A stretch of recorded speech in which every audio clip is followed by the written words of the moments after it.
Welcome back, my friends, to ICEWIND, where we're playing that game. Now, last time we killed a wolf. It was an evil wolf. That's why we had to kill the bastard. Moving on. It shall be done. We are now going towards one place that all men want to go. To a woman. And there she is. And we're gonna be talking to her. Because she is, or maybe, a problem to certain things, or certain people. Alicia. This woman has the skin like the surface of the lake, light green hair, and delicate features like that of an elf. At your approach, she begins to sing a soft, flowing song, like the sound of a great undersea current. But you have no idea why the song reminds you of that. In a moment the song and the feeling passes, and the woman looks at you hopefully. That song, are you the woman that Jonan sees in his dreams? Jonan? Yes, Jonan. You are the woman from his dreams, aren't you? Yes, yes. Have you eyes fallen upon him? Do you know where it is he walks? Yes, I spoke him recently. He sees you in his dreams, but he doesn't know what you want of him. What do you want? I am of the calling, Elysia of the sky's mirror. My heart is Jonan's, but he cannot see me in the flesh, or else I will become as the currents upon the shore.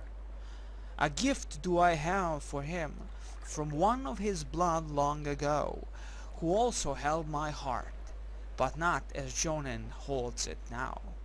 A gift? What do you mean? Many reflections of the moon have come and gone since the day in which the one of the blood of Jonan fell beneath the waters of the lake. He fought the last of the great white serpents that swam upon the northern winds, the queen mother Ikasarach, who now lies without life on the bed of the lake. A promise was made, and I must honor it. What promise? The one from whom Jonan comes, asked I see his blade return to those of his blood, if the queen serpent Ikasarach drank his life. She did, but not before he dealt her a mortal blow. From the depths of the lake I have brought the fire-shaped steel that ended her life. It is intended that it belongs of Jonan now. Well, belonging of Jonan now. God damn it! So you wish to return the sword of Jonan's ancestor to him, but you cannot because the sight of you will make you stream away to water? It is one of the laws in the lands beneath the lake's mirror. Will you give this to Jonan and tell him my heart? My songs are his, my heart is his. I will see to it this blade is returned to Jonan, Alicia. Here then, I entrust this to your keeping, until your path crosses with that of Jonan. Return when you have given it to him. I must know if it has found its way back to its home. I'll return when I've given it to Joan and Alicia. Farewell. We discovered that a blue-skinned woman by the lake is named Alicia, and she is responsible for the dreams plaguing Jonan. She promised one of his ancestors, who lies dead beneath the lake, that she would return his blade to Jonan. But because of the laws of her community, she cannot allow Jonan to see her. We agreed to take the blade of Jonan, then returned and tell her when we've done what she asked. Your command? Forward. Now we get a blade, a broken blade, and I'm not certain you can actually ever repair that blade. Maybe there's a way if you do keep the blade, and it's a GG, right? And then you get like maybe the, you know, like if you repair the blade you get some cool freaking blade. If not, well, you give it to him, I guess. Where is he anyway? What the hell am I actually talking about? I see my mind actually stopped and I was talking about something and I forgot what I was talking about. Doesn't really matter. Do you see the snow? It's an amazing stuff. Now, Here is Jonan. Let's talk to him. As soon as as soon as Nameless Hero gets a little bit closer. Yeah, Oh, greeting to you again. Forgot something last time we spoke. John, I think I found the reason for those dreams you're having. Huh? You're not playing on man's hopes, are you? Or you'd be great for just one night of peace. The woman in your dreams is a sea spirit, Jonan. Her kind speak through song, which is why you couldn't understand her. A sea spirit? What does she want then? Why the dreams? She's one of the spirits of the lake that seeks to lure men to their deaths, Jonan. Well, of course, we're gonna go with this. Yeah, we can give her possessions to me if you wish. You know, we're gonna just be what our Nameless Hero truly is usually in God. He's always a good guy. It doesn't really matter as much what he does, but in the end of the day, Nameless Hero was always and always will be a good guy. Her name is Elysia. Speaking through dreams is one of the talents of her race. She speaks to you because she loved one of your ancestors and has carried a promise for him for many, many years. One of my ancestors? Why come to me then? Your features remind her of him, and your heart is as strong, if not stronger. She has come to love you, but she cannot let you see her in the flesh. She wishes to give you something that belonged to your ancestor, if you would take it. I will. Of course I will. Sorry, it's it's a bit much to be laid upon a fisherman all at once. I'd be honored to accept anything she wishes me to have. Here you are then. It's the blade your ancestor used against Ikasaracht, the last of the white dragon matriarchs. It lay within the dragon's heart for almost a century at the bottom of the waters. Carry it well, and know that Elysia loves you. Your dreams shall trouble you no more. By the spine of the world, even shattered his blade, a wonder. But no more dreams, you said. I'll miss them, actually. Her songs, beautiful, simply beautiful. So we told Jonan why he was plagued with dreams, and we returned to him his ancestor's blade that Elysia wished to give him. He was dumbfounded by the gift, and he seemed more than a little sad that she would not be returning to him. Such sadness are the way of the people from two worlds. And of course now we return to her. Though I believe I could only utilize me, as is the Nameless Hero, because we reality-wise don't need anyone else. After all, this is more like talk adventure instead of fight adventure. Ho ho ho, I'm lying. There you go. Gonna be talking a little bit, killing more. I mean, that's the entire gist of the ICEWIND Dale, but it's a nice gist of a gist. Amazing gist of a gist. Have you found Jonan? Yes, and I returned the blade to him. You have my gratitude. Please take this shaped piece of sand which I have taken from the bed of the lake. I have heard that those that walk upon land value such things. And we returned and told Elysia we had delivered the blade to Jonan. She was pleased, and she rewarded us for our efforts.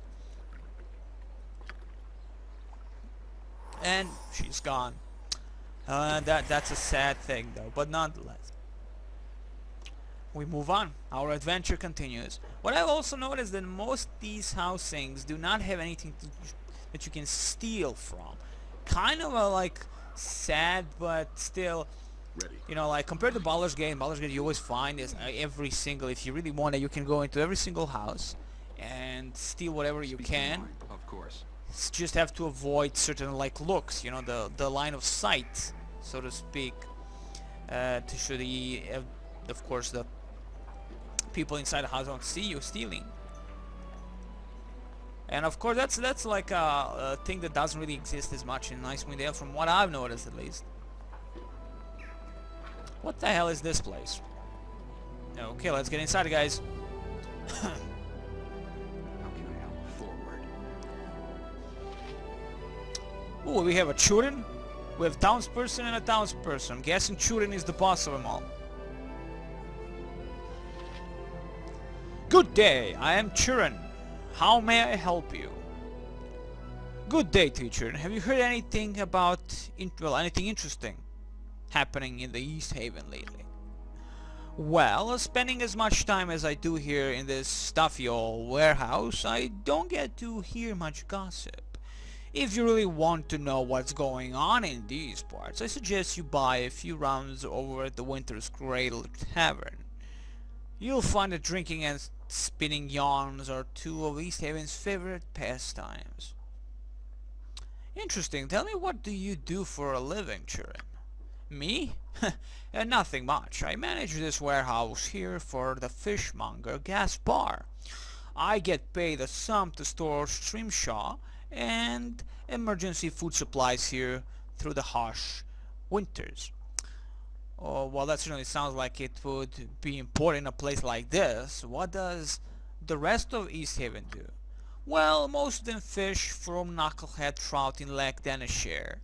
It's not a rich living in terms of wealth, but living up here, a man can still lead a very rich life. I see. Have you heard anything interesting around the town lately? Well, yeah, well, he already said that. Well, the tavern, eh? Alright, I'll try my luck there. Thank you. Okay, so that's it here. We don't, again, I believe don't we have anything to take. Yeah, there you go. Agreed. Nothing to take, but that's fine. That's fine. Forward. Lots of boxes, a warehouse. Yeah, that's all that it truly is. But we shall go into each of the housings just to check out what the fudge is happening inside, right? Each house is important because there are people inside. Maybe. Sometimes there are, sometimes there aren't. Who knows? At this point, there isn't. But there is something actually to take. Hurrah! It shall be done. Not really, because you can't actually pass through that position. Yes. Too many people. Certainly. A pelt of some sorts. Skin of an evil creature. Several sharp skinning tools lie next to what appears to be a pair of canine skulls. Poor little canine skulls. Is that all there is to this evil place? Yes, there is. That's about it. Yes. So someone is doing some skinning in that house. Let's get up into this locale and see what we can find in here. Or you know what? Because we're entering the houses, the guys can wait, but Speak your mind at once. me and Diego, well, Nameless Hero and Diego, will be getting inside each of them like house bells. After all, Diego will be the one talking, and Nameless Hero will be the one talking, and Diego will be stealing. Your command. Forward. Wait, is that a townswoman? Townsperson? I'm guessing she's gonna tell us the same stuff. Yeah, probably will. Okay, nothing to take again. We are still in certain little things here. Piles of dirty crockery have been stacked upon this table. Anything else of interest, maybe? No. I really love the engine in these old games. I mean, this specific engine. Like, it adds a lot, you know, like, of atmosphere. And just looks amazingly detailed. This large casting net is in dire need of mending. It appears to be torn and tangled in several places. Ooh, there's something more here. I cannot pinpoint. There it is. Yeah, that's the same thing we have seen before. Yes. Okay, Diego, let's GTFO out of this place. Agreed. Is there anyone else? Yes, there is one more house. There are a few houses that are not named houses, like Hrothgar's house, the house of pain and pleasure, stuff like that. Is there anything of interest? Yes, there is something. Various fishing poles and gaffs are stacked in the corner. None seem to be of any particular value. Here maybe? There it is. Strange writing appears all over the walls of this small hut. The language is unfamiliar to you. Interesting. Yeah, interesting. Holy crap, it's everywhere. These people are crazy! Maybe she would know. Of course, I am the visitor to this town, and there are things I would not like to know also. Yeah, okay, that's about it. I mean, it's gonna be the same conversation as with the one we had in the tavern, that is. So that's not gonna change, that's for sure. Again, there are no name people. So this doesn't really matter if you talk to them. You just need to talk to them once, I guess, and that's about it. And of course we have one of the more important places, the Temple of Enos, which is actually not the Temple of Enos, it's Temple of Tempus. It's kind of a strange name for the Tempus of a temple, but temple has a Tempus. Your command? The tampon. Temple of a tampon. There you go. Now you know. Who are you, girlie? Akalia. Oh, I remember someone talking about Akalia. It shall be done. Hello, my name is Akalia. I'm an initiate here at the Temple of Tempus. I help Everard maintain the temple armory and perform rituals. Ah yeah, she's the one that should go on the expedition with us. Well met, Akalia. I am nameless hero cause nobody wants to know my name. You're an initiate in the Temperan faith, eh? I didn't realize that the Lord of Battles was so popular up here. Tempus is revered a great deal by the barbarian tribes up here. They call him Tempus. We immigrants see a lot of conflict and violence in these parts, and people want to make sense out of it all. Barbarian tribes. How do they feel about the 10 towns being here? It changes from season to season, from year to year, like all things. They are mistrustful of us immigrants and often view our settlements here as an intrusion on their land. Sometimes they trade with us and sometimes they war with us. Sounds like a love-hate relationship. At least they don't try to kill you all the time. It is just part of our daily routine. We know that the barbarians are just a few peaks away, and we immigrants understand the danger that they bring into our lives. You said we immigrants. Where are you from? I am originally from Neverwinter. I came here to aid Battle Lord Everard when the former war priest Rainfield was killed in a battle against the barbarians near Bryn Shanda. Ouch, I guess these barbarians really don't like the immigrants too much. Okay, let me see what more. We have Bach. Some civilized nation should come up here and smash the life out of those impudent barbarians. Or? Then well they should. Your people treat this land like garbage. Why this very temple is an affront to pristine beauty of the spine of the world. Well, we're gonna go again with well, you know what, and when they shoot you people, you're bitches. This temple is a symbol of endurance of mankind in the face of adversity. I will not have you insult my people or my faith again. Try it and I'll crack your blasphemous head against the corner of the nearest building. Believe me, people here wouldn't criticize me for doing it if I told them what you just said. Good day, sir. Okay, well, that's about it. That's all we're gonna learn from her. She's gonna die. Just saying immediately. You're gonna die. Rothgar mentioned there were strangers in town. What is it you want? Good evening, sir. I am Nameless Hero, because nobody wants to know my name. Are you the high priest of this temple? Yes, I am Everard. Everard of Tempus, battle priest of the Lord of Battles. What brings you here? You carry the scars of war, Everard. Where were you wounded in battle? These eyes have seen battle, yes. And my skin bears the mark of swords and axes. That was long ago. Now my place is here.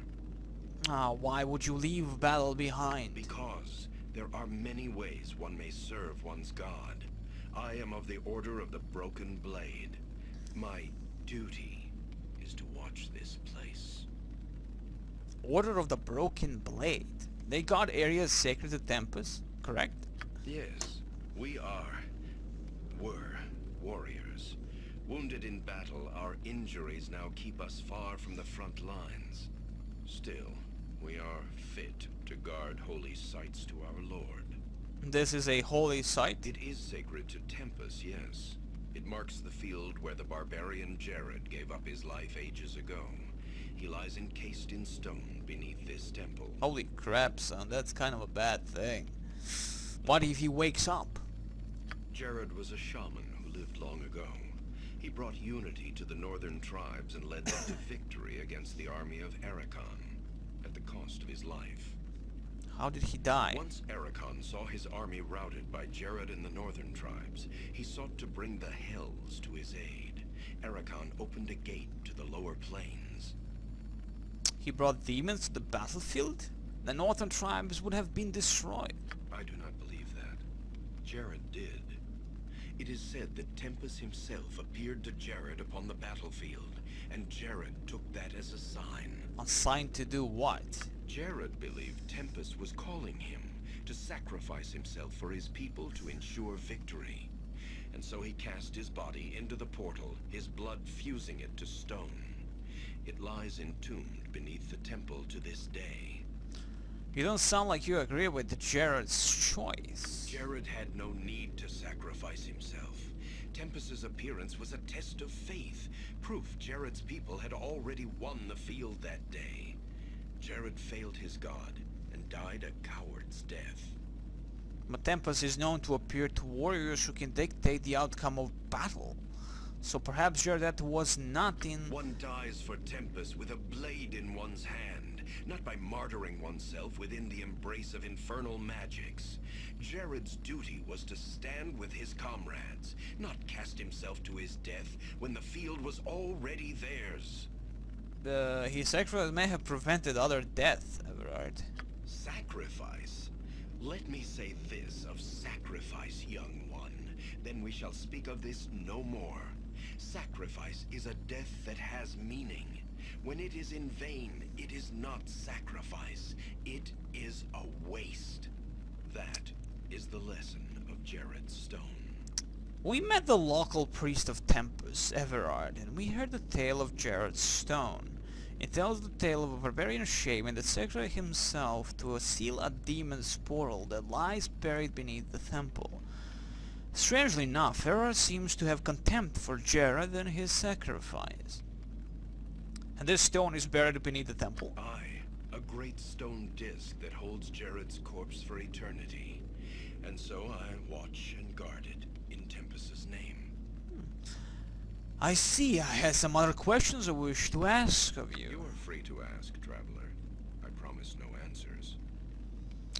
Okay, let's see. I come to show respect to your god and his worshippers, Everard. Still, there is not much battle to be had in East Haven, I hope. Oh, let's go with the expedition. Because we're not really... I mean, we are a paladin of sorts, but we don't care for gods. Do you know anything about the expedition that Hrothgar is putting together? I have heard of it, yes. A messenger from Kuldahar visited the temple not long ago, and it has spurred Hrothgar to see what is happening in the north. A messenger? Yes. A man from Kuldahar found his way to our door, and he was dead by morning.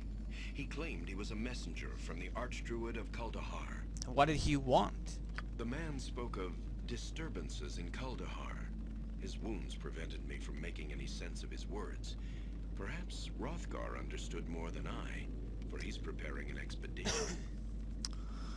Everard, the head priest of Tempus in East Haven, confirmed that there was a messenger from the northern town of Kuldahar that came to the temple of Tempus and died shortly after his arrival.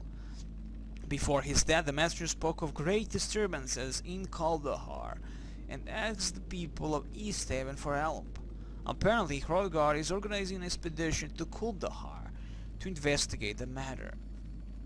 Are you going on this expedition? No, for my place is here.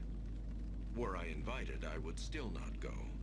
My injuries would only slow the expedition. Your injuries? Were you wounded in battle? These eyes have seen battle, yes.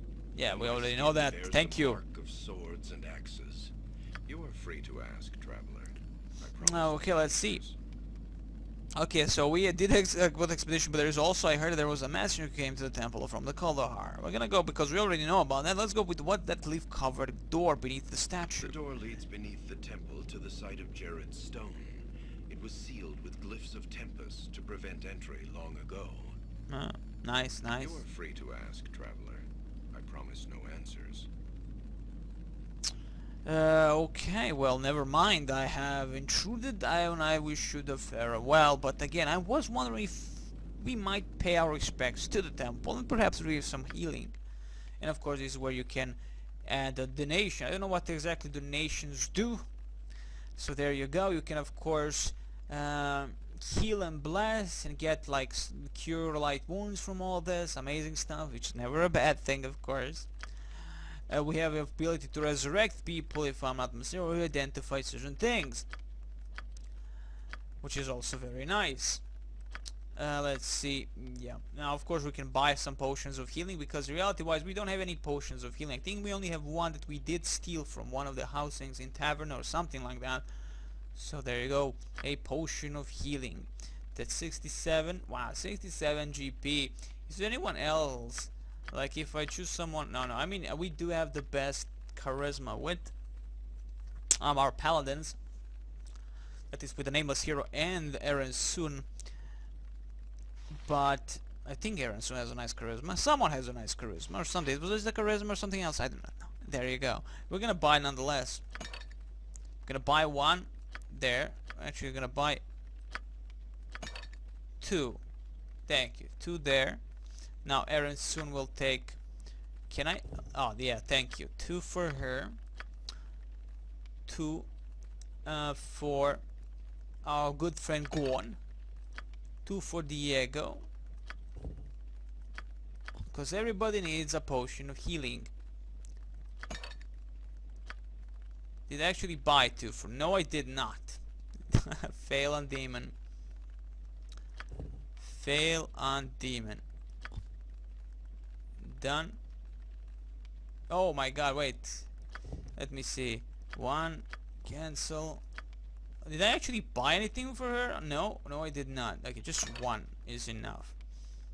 We already have like a small amount of gold. 224. To be honest, this thing, like, I mean, Lester is the one that's supposed to heal us, but he can do it like once, I think. But it doesn't really matter. We have two of those. We're gonna put that there. Thank you very much. We're gonna put one of them there. Thank you very much. Some for Gordon. Thank you very much. Of course, Diego needs one. And actually, Lester won't be needing, but Milton will, for in case. But if someone hits Milton, Milton is fucking dead. That's just a freaking fact. So what are you? A pearl. So this is, I think, what we got from Lady of the Lake. Pearls consist of layers of aragonite, agonizingly formed. Aragonite. I think I was right. Agonizingly formed around a bit of grit or other irritate inside oysters and other mollusks. Ooh. The resulting pearl has a rich, deep luster. Most pearls in the realms are white, but there are rarer varieties such as rainbow and black. I'm guessing we can actually just sell these pearls. I don't see the point of keeping them. Right? Potion bag. Okay. Basically open container and all that. And we have this scroll case. And we have this gem. The sturdy pouch especially suited for holding all manner of gems and jewelry. Amazing stuff. Is that it? No, but Diego has some spells. And specifically all these spells would go illusion, phantasm, reflect. That of course would all go for Milton, because he is, that is, the Lester is druid. I don't think any of those spells will help him in the long run, and I don't think he can actually utilize them spells. He is sleep. Okay, good stuff. As you can see, able to utilize because they are green. Did you know that? Now you know. Amazing stuff. Quick items. I'm gonna go onto the quick item slot. Position certain things. Chromatic orb. This spell creates a 4-inch diameter sphere that can be hurled or unerringly to its target. Okay, the orb's effects depend on the level of the wizard. Okay, it's a damage thingy. Oh, we can write it into our magic book. I think I don't have a sleep spell though. I can write that in a magic, but at the moment we cannot. Let me see how many magic thingies we can actually hold. Levels of magic for Milton. We can at the moment only have one spell, and that is specifically a identify thingy. Right? Good. And I don't know how much we're gonna be needing to unlock more parts, more slots. But you can at any point, I mean, but of course you need to sleep for a day to actually have any use of these things. It's a good thing to know. So I'm gonna go with a defense spell, which I did add an armor spell. It helps him. That's nice, of course. I'm honestly gonna be waiting more. Wow, that's a lot of stuff. Pre-spells, like that's a lot of beautiful stuff to learn and know and utilize. As soon as we get enough slots to put them, that's gonna be quite interesting to utilize. Again, I'm not the mage kind of a character. I never utilized mage skills and spells ever in D&D. I think maybe I did. I can't remember. Nonetheless, the point is, they're shit. Moving on. Yes. So that's all we have in Speaking on. Tempus. We talked about that. We now have ability to actually help out ourselves if we need to, if someone dies. So what is this? This is a round shield with a number of wicked bars protruding from its surface. A flaming sword, the holy symbol of Tempus, has been etched into the center of the shield. The inscription upon its stand reads, "The Shield of Mergath of the Order of the Steel Fang, slain on the 11th day of the Battle of the Boerskir Bridge." What is this? The blade of this battle axe is buried deep into the stand upon which it rests. Hundreds of tiny notches have been whittled into its black oak handle. The inscription upon its stand reads, "Bloody Ashram's Axe." This merciless warlord reputedly used this axe to personally execute his prisoners. He was eventually brutally dismembered by his own troops. Popularity, guys. It's the same thing anywhere. This huge warhammer looks as if it would take the combined strength of 2 men to wield it. Its thick steel head is bound with the studded bronze bands and is speckled with what appears to be dried blood. The inscription upon its stand reads, "Bone Cracker." This magnificent weapon belonged to the legendary warrior Dumak the First. The Fist, there you go, who died in an assault on Dragonspear Castle. Wait, Dumak? Doesn't really Agreed. matter. I believe that's gonna be an expansion for the from the guys that made the Enhanced Edition. Dragonspear? Yeah, the Dragonspear is the new expansion pack for the Baldur's Gate 1, I think, or the standalone. That like it bridges between Baldur's Gate 1 and 2 storylines. This battered steel helmet is crested with the 5 serpentine heads of a hydra. The inscription upon it stands reads, "The helm of a Gordum Greenaxe." Gordum was the captain of the famed adventuring company, the Dragonclaw clan. The fate of this legendary swordsman remains a mystery, though he is presumed to be dead. He was last seen entering the Marsh of Toon alone. This is a large shield with a symbol of a white sword emblazoned upon its surface. Numerous dents and scratches indicate the shield has seen many battles. The inscription upon its stand reads, "Shield of Ihon, a veteran of many battles against the Uthgard barbarians. Ihonen was slain whilst battling a white dragon matriarch upon the waves of Lake Denishir. His body and his blade were never recovered." I'm guessing Ihonen might have been the man, the uncle, the pre-uncle of the uncle, the pre-grandfather of the grandfather of the dude, Jonin. So there you go. Now we know. This long and slender lance is of an astonishing quality and workmanship. The entire length of its shaft appears to have been coated in gold, and its handle is inlaid with various precious gems. The inscription upon it stands reads, "The golden lance of Kedvir, heralded as the greatest horseman to ever ride in the battle. Kedvir died gloriously upon the fields of the dead alongside his trusted charger Onyx." And there you go. Now we know the entire history of this place. And of course there are only 2 people here, so that's good. It shall Excellent. be done. Well guys, I wish you the very best, and next time, more stuff.